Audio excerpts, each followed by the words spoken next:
This is Steve McNallen of the True Folk Assembly, bringing you the latest on the revival of the ancestral faith of Northern Europe and the awakening of the European-descended peoples everywhere.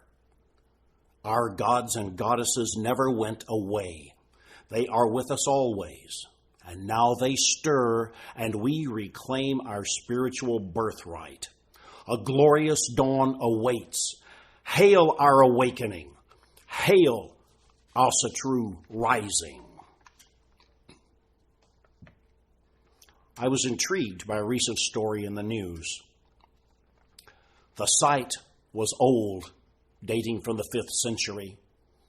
A circle of stones 15 meters across and a meter high provided a central focal point. Leading up to the circle was a processional road that had not felt a human foot for 1,000 years. To one side, there had been a wooden structure supported by pillars, but the wood had disappeared long ago. The entire array had been carefully, lovingly buried in peat, preserved from plow and from weather, deliberately hidden from those who would harm it, awaiting the day it would be safe to once again honor the old gods.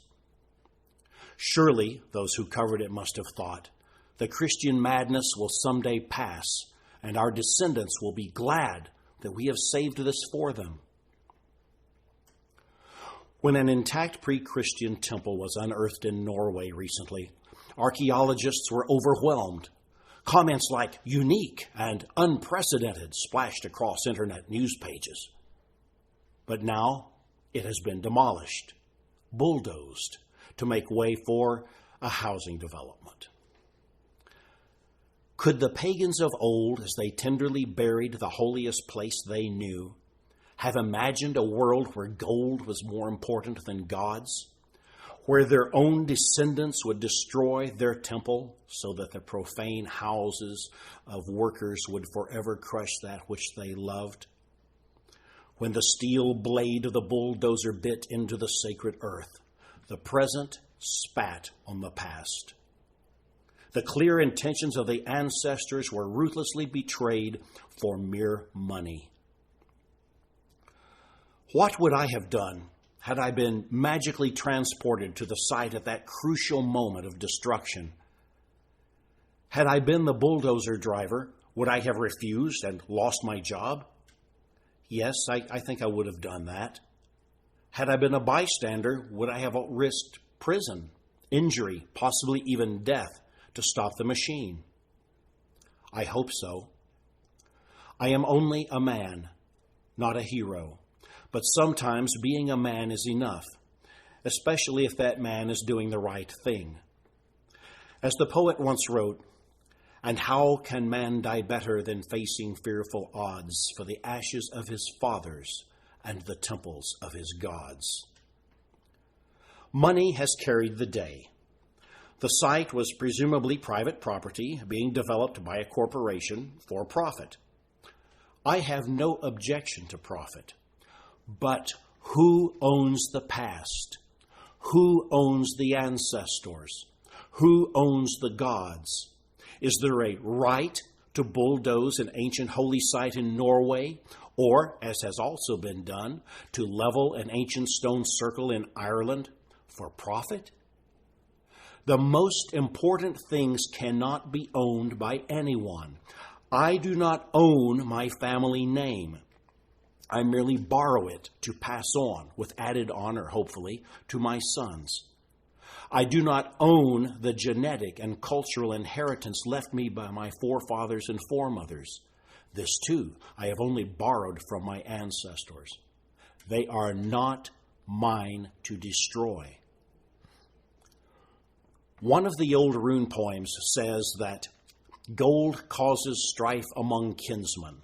The wolf grows up in the woods. So what does this cryptic verse mean? Anyone who has sat in a lawyer's office to attend the reading of a will has seen this. Family members do battle with each other to get money, and they hate each other for the rest of their lives. And the wolf in the poem, he is none other than Fenris, the wolf restrained only by the bonds of love and kinship that we forge with each other from generation to generation and across the centuries. When the wolf is loosed, Ragnarok, the great battle at the end of this cycle of time, can only follow. In Norway, the wolf is loose. The gift of one's ancestors, passed on for 1,000 years, thrown away for a pile of money. Not that all Norwegians would have plowed the temple of their forefathers, and not that America is any better. We too have sold, given away our inheritance. Materialism, narcissism, alienation, and superficiality permeate our popular culture.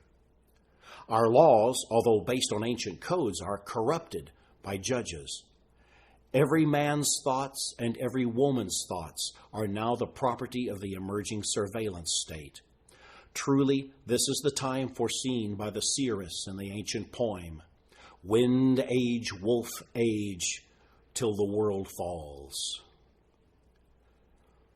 The temple so lovingly preserved by Norwegians 1,000 years ago emerged in this time and place for a reason. Ours is the time of awakening. Awakening, that is, if the gods of honor and valor can win against the gods of gold and whoredom, if men and women will remember their ancestors, and if blood runs true. Across the Northlands the ravens stir in the trees. Great chieftains await the call. Heroes strive to be reborn. But we, their descendants, no matter where on earth we now live, must call them if they are to awaken. I call them. I call on Odin and Frigga, Thor and Sif, Frey and Freya. I call on the ancestors all holy and the heroes who sleep in the mounds. Let us remember that we are the sons and daughters of warriors and poets, mystics and seers, adventurers and explorers. Even now, the old gods stir. Organizations dedicated to the indigenous faith of the Northlands, called Asatru or simply Our Faith, or by many other names, exist in many countries. Like the emergence of a forgotten Norwegian Hof in 2012, they are here because a wind of awakening blows through the branches of the world tree. Because it is time. We will chain the wolf. This is Steve McNallen of the Asatru Folk Assembly. Thank you for listening with us today, and please tune in to the next edition of Asatru Rising. You can reach us at our website, www.runestone.org.